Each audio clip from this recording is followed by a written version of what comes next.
Hi guys, here we're at the Gallatown Roundabout. We're turning left, first exit. You just want to be following your curb to the left here. You had access to the left or the middle lane, but we're wanting to stick to the outside. You can see Gillian here is having a good look to the right, trying to make that decision on when to go, takes the decision, and then off you go. Nothing too stressful with these ones going left. Now this one we're doing a right turn, we're taking the third exit. Gillian spots something on the other side of the roundabout quite early here. We'll pause it and show you what she noticed.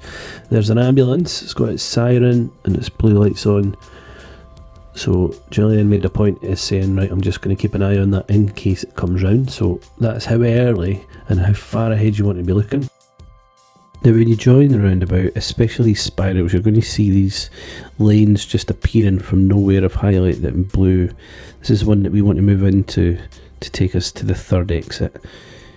We do have the option now of moving out into what's going to be this middle lane. That would let you leave the second exit there or carry on round to the next one. It wouldn't give you access to go further round. Let's have a look at another right turn, third exit again, coming on from a different angle, a different approach to the roundabout this time.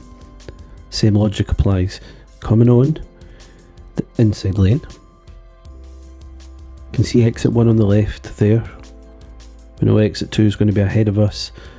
So we need to figure out the pathway from the entry here round to give us access to exit number 3.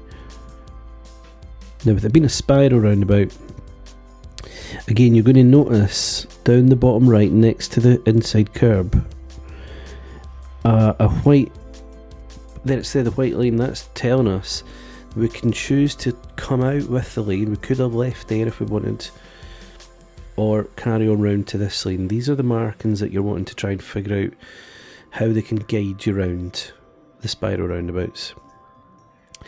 Okay, so coming on again to do a right turn. This time we want to take exit 4. We're going to want to be using the inside lane for a little bit longer. So there's exit 1 on the left, we're on the inside lane. See, there's another push out point. We don't want to do that just yet. Exit number 2 over there. You notice this time we don't come out yet, we stay in. This is where we want to use it to push out. And now we start to come out. So we just delayed that a little bit. Options are leaving there or carrying on further round the roundabout to the next one.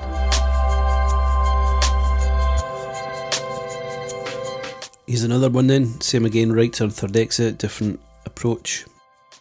You can see that we're moved over into the inside lane, the right hand lane. We've done that nice and early. So exit 3 we come on, inside lane, not pushed out there. Passing number 1, we're going to see these markings again, giving us an option to stay in or push out. We're going to be pushing out, not to leave at this first one, but to be set up in that outside lane ready for coming off at the next one.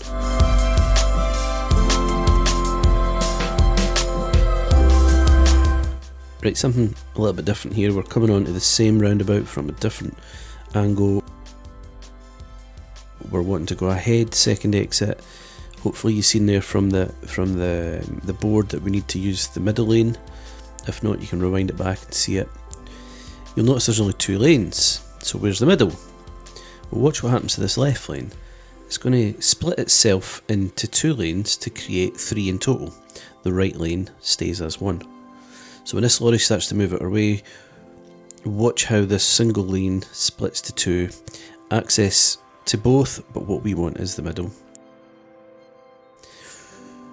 We come on, we're going to be taking this lane here, lets us pass this first exit. Again, we're now set up on that outside lane, getting ready to come off. Hope it's been helpful guys. If it has, give us a like, subscribe, all that jazz. Catch you next time.